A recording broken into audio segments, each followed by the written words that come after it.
Hello DC Animation movie fans! The new movie Batman Bad Blood recently came out. This movie is one of 3 movies that is continuing on a storyline where it's introducing Damian Wayne as the new Robin for Batman. The first movie was Son of Batman, the second movie was Batman vs. Robin, and then there's this movie. The first 2 movies focused on Damian, and it also had Nightwing in the background. He wasn't a huge major component to the storyline, but in this movie, that's completely different. The premise for this movie is that Batman is missing. It's explained somewhat at the very beginning, but you don't really find out what happened to him until about halfway through. We're introduced to Catherine Kane, also known as Batwoman, and Luke Fox, who's the son of Lucius Fox. He becomes Batwing. It was really great to see both these characters being introduced into the animated movie world. Batwoman retains some of her personality from the comic books, where she is a lesbian. I was kind of worried they were going to kind of just go over that and not say anything about it, but they kept it there, and I was very happy. They even started a budding romance between her and Renee Montoya. Batwing is a former army man, but he's also like the Iron Man version of Batman, so he adds a lot more tech to the whole Bat family. The story was interesting, it was very entertaining, it wasn't the worst out there, it wasn't the best by a long shot. There's been many other DC animated movies out there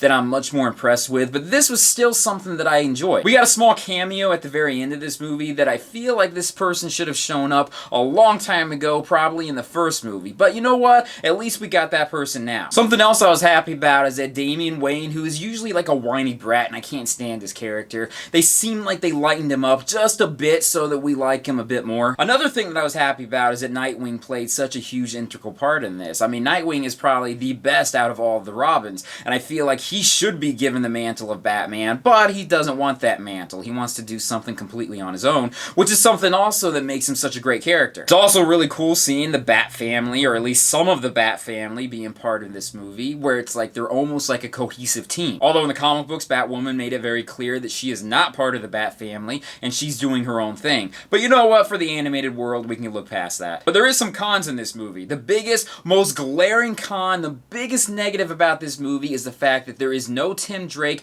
or Jason Todd. The animated world doesn't like Jason Todd and Tim Drake too much. Jason Todd did get his own movie at one point, which I was very thankful about. Jensen Ackles voiced him, and I think he was probably one of the most perfect voices for him. Tim Drake, on the other hand, has not had the best representation on screen. He was in Batman the Animated Series, but that wasn't really Tim Drake. That was more Jason Todd. They gave him Tim Drake's name for some reason, though. Tim Drake was also in the Young Justice cartoon, too. Unfortunately, though, his personality was never really meshed out very much. The series ended after Season 2. In Season 3, I bet you that could have been such a cool story to go into. But in the animated movie world, he's almost completely ignored, and it kind of sucks that they do that. He is my favorite out of all of the Robins. Both him and Jason should have been introduced in this. The entire time, I'm just like screaming in the back of my head, why aren't they there? One of the next DC animated movies that's going to be coming out is the Justice League versus the Teen Titans, where the Titans failed on some sort of mission, and then the Justice League is going to be sending Robin over to be joining. And obviously it's going to be Damian, even though it should be Tim Drake.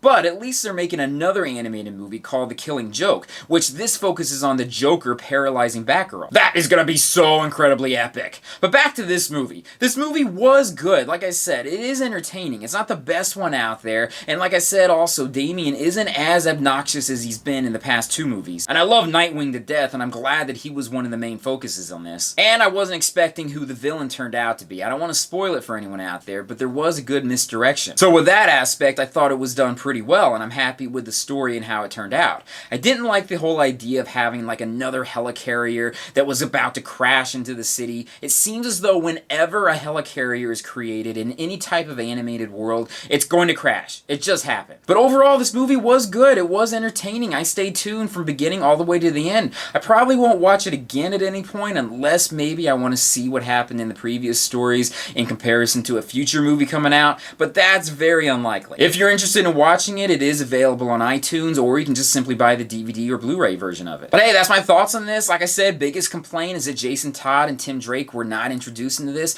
Hey, but maybe at some point down the line, we'll get a Young Justice movie where Tim Drake will finally get his moment to shine. I can only hope that something like that will happen. But that's it for now. Thank you guys for joining me in this movie review, and I'll join you in another one very soon. Peace.